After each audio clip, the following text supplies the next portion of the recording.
Everyone feared Thorkel's strength. Everyone honored Thor's code, but the man who won wasn't the loudest, wasn't the strongest. It was the one who watched, waited, and struck when the world least expected it. Askeladd. He wasn't a beast of muscle. He was a master of moments, a man who stood still in storms, not because he didn't feel the wind, but because he knew exactly when to move with it. In a world of berserkers chasing blood and glory, Askeladd was something else, patient, calculated, deadly.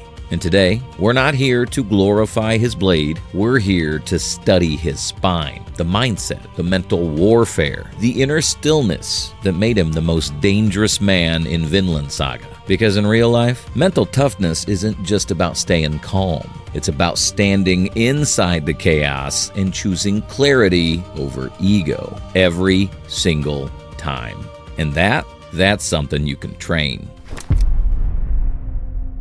We've been sold a lie. Somewhere along the way, mental toughness got rebranded as red-faced yelling and motivational caffeine overdoses. But let's clear it up now. Mental toughness isn't rage, isn't grinding until your soul leaks out of your ears. And it sure as hell isn't snapping under pressure and calling it passion. That's not strength, that's ego in a cosplay of courage. You felt it, haven't you? The slow burn in your chest when someone undermines you. That invisible pressure pressing down when life won't let up. The emotional ambush that makes you want to react. Fast, loud, unfiltered. But every time you give in, you trade power for pride. You react, and the moment owns you, not the other way around. Because real strength isn't about winning the moment. It's about owning the one after it. Epictetus didn't say, be tough. He said, it's not what happens to you, but how you respond to it that matters. There's a world of difference between reacting and responding. Mental toughness isn't about being numb. It's about being in command. Askeladd didn't lack emotion. He was fluent in it. He felt everything. Rage, fear, grief. He just didn't let any of it write the next chapter. He led his emotions like a general. And in a world of impulsive warriors, that made him inevitable. Season 1, Episode 14. Askeladd finds out King Sweyn wants to annihilate Wales, his homeland. His blood should have boiled. His mind should have cracked. But what does he do? He bows, he smiles, and he saves the fury for the finale. That's not detachment. That's control at war with chaos and winning. If there's one thing you steal from Askeladd, let it be this. Mental toughness isn't about being stone-faced. It's knowing the fire's there and deciding where to point the flame. You don't need to suppress emotions. You need to command them. Here's your first step. Next time something rattles you, pause. 5 seconds, 5 breaths. Then ask, what would the future version of me do right here? That's it. Uncomfortable, unflashy, unstoppable. Because real strength isn't a scream. It's the silent choice to not swing the sword. Just yet. The restraint that turns men into legends.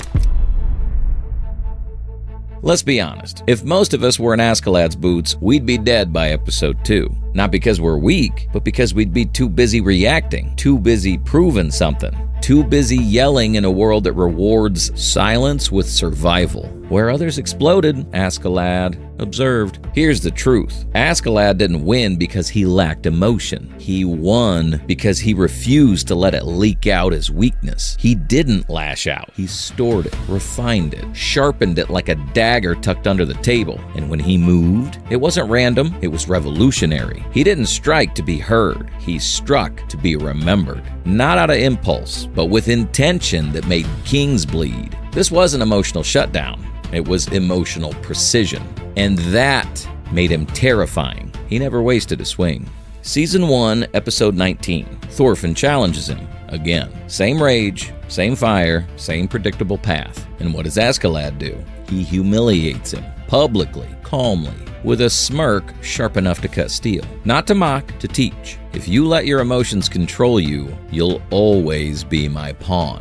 That's not cruelty, that's a masterclass. Your boss takes a jab at you in a meeting. Do you clap back or do you smile and file it under leverage for later? Someone drags your name through digital mud online. Do you rage type a reply or go quiet and build while they waste time yelling at ghosts? A breakup crushes you. Do you spiral or rebuild in silence until even you don't recognize the person you've become? Mental toughness isn't about being unbothered. It's about being undefeated by your own emotional storms. Daniel Goleman's research in emotional intelligence proves it. People who regulate emotions perform better under pressure, lead more effectively, and recover faster from stress. In other words, the ones who feel the most but lead themselves through it are the ones who win the long game. You don't build mental toughness by waiting to feel ready. You build it by resisting the first reaction, so you can deliver the one that actually changes the game. That's not weakness, that's strategy. Here's your rep. Next time something lights a fire in your chest, don't speak, don't post, open your notes app. Write out the chaos, then close it. Sit with the emotion. Don't hand it the mic, because that space, the gap between emotion and action, that's where your legacy begins. And it's where Askeladd lived, in control, in position, and already 3 moves ahead.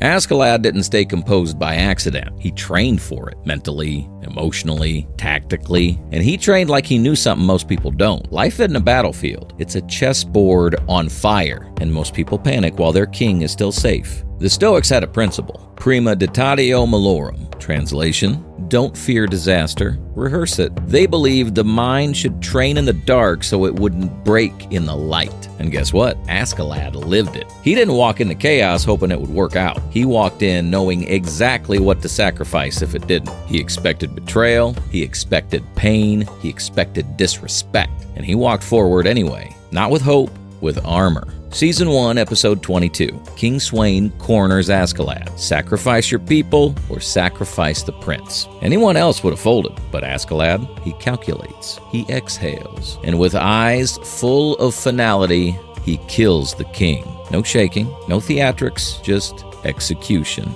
A 2016 study in Frontiers in Psychology confirms it. People who mentally prepare for setbacks bounce back faster and crumble less. Train your mind to expect the storm, and it won't scare you when it hits. You'll just shift your stance and keep walking. Here's how you start. Each morning, ask yourself, what could derail me today? What emotion is waiting to hijack me? What's my plan to lead through it? Write it, visualize it, then walk out like it's already been rehearsed. When you're triggered, pause. Open your notes. Write down exactly what you wanted to say. Then, don't say it. Just sit with the fire. Every time you do this, you build resistance. You sharpen emotional steel. At night, ask, where did I lead instead of react today? Doesn't have to be perfect. One win is enough. Consistency is greater than explosion. Always. Askeladd didn't rise because he struck often. He rose because he chose when not to.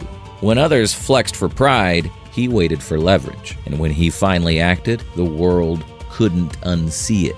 Here's your challenge. Tonight, replay your last emotional reaction. Write it out. Then ask, what would Askeladd have done if he'd had everything to lose? That's your blueprint. Because mental toughness isn't found in one heroic moment. It's forged in quiet restraint over and over until the day it actually matters.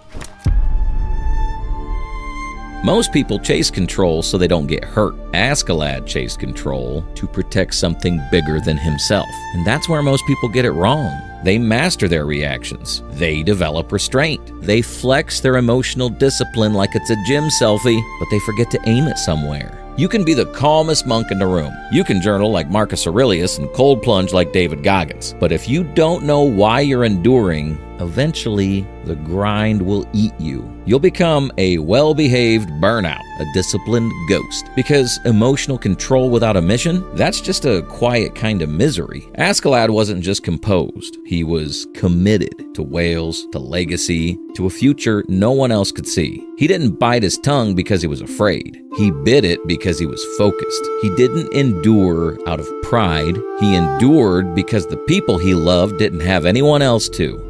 Episode 23. Askeladd doesn't just kill King Sweyn because it's strategic. He does it for his mother, for his homeland, for a dream he'd never live to see. His composure wasn't silence. It was voice without volume, purpose without applause, sacrifice without witness. And that's deeper than discipline. That's devotion. Think back. When was the last time you stayed calm? Not because it made you look good, but because someone needed you to hold the line. Maybe it was your younger sibling watching how you handle stress. Maybe it was your partner falling apart and needing you not to spiral with them. Maybe it was your future self, quietly hoping you wouldn't mess this one up again. Mental toughness isn't always about you. Sometimes it's about protecting something fragile: peace, trust, legacy. If you're building toughness just to be tough, congrats, you're emotionally shredded and spiritually aimless. But if you're building it to protect something, a vision, a relationship, a promise,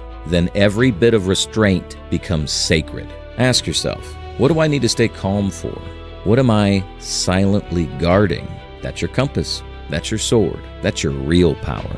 You don't need to be the loudest or the strongest or the one who always knows what to say when everything falls apart. You just need to be the one who never loses himself.